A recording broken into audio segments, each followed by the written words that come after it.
কেন্দ্ৰটোৰ নাম ২ নং ডিমু যুৱ সংঘ অংগনবাদী কেন্দ্ৰ।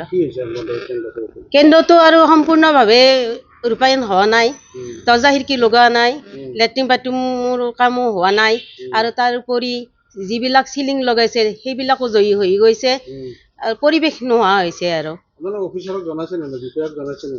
অফিচাৰক জনাইছোঁ আমি, আমাকো সুধি থাকে, চাই বাইদেউহঁতো আহে, ছুপাৰভাইজাৰ বাইদেউ আহে, চিডিঅ' বাইদেউ আহে, চাই গৈছে কি কাৰণত হোৱা নাই বুলি কৈছে। আমি কৈছোঁ আৰু কিবা আধৰুৱা কামখিনি হোৱা নাই, কিবা পইচাৰ খেলি মেলি হৈ আছে বুলি, সেইটো বুলি জানো। আৰু আপোনালোকৰ অৱস্থা কি হৈছে? ছাত্ৰ ছাত্ৰীসকলক পঢ়ুৱাইছে ক'ত? আমি ছাত্ৰ ছাত্ৰী পঢ়িছোঁ নহয়, এইটো চেণ্টাৰতে যেতিয়া ভাঙি দিয়া হ'ল, তেতিয়া আমাৰ ৱাৰ্ড মেম্বাৰৰ প্ৰেচিডেণ্টৰ ঘৰতে আমি এটা ৰুম আছিল, সাধাৰণ ৰুম, সেই ৰুমতে এতিয়া আমি চেণ্টাৰটো কৰি আছোঁ। ল'ৰা ছোৱালী তাতে বহুত অসুবিধা, ৯মান ৰুম, প্ৰায় ১২ ফুটমান বহল ৰুমটোত। তাতে আমি অফিচৰ পৰা যোগান ধৰা সামগ্ৰীবিলাকো থ'ব লাগে, ল'ৰা ছোৱালীকো শিকাব লাগে।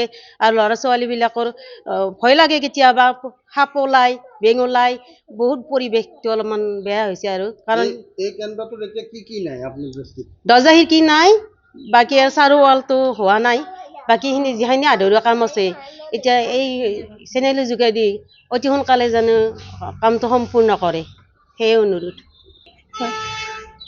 তাকে মানে এটা পৰিৱেশটো ভাল হ'লে ভাল হয়। আৰু আমি মানে এই চকুতে আপোনালোককো ধন্যবাদ দিছোঁ, আৰু আমি বৰ্তমান য'ত চেণ্টাৰ চলাই আছোঁ তেখেতকো ধন্যবাদ দিম। মানে আজি বছৰে মানে আমাক চলাৰ কাৰণে সুবিধা কণ কৰি দিছে। ভাড়া ৰুমত আছে আপোনালোকে? ভাড়া ৰুম নাই, গাঁও প্ৰেচিডেণ্টৰ মানে আমাৰ এই অৱস্থা দেখি দিছে, আৰু কৈছে ইয়াত মানে যদি ইয়াতে দিয়ে চেণ্টাৰটো হয়, থিয়েটাৰ আহিব, ভাঙি দিব, আৰু আলনি হ'ব, আমাৰ দুৰ্গা পূজা হ'ব, ভাঙি দিব। এইটোতো সোনকালে ভাল হ'লে মানে হয়। আৰু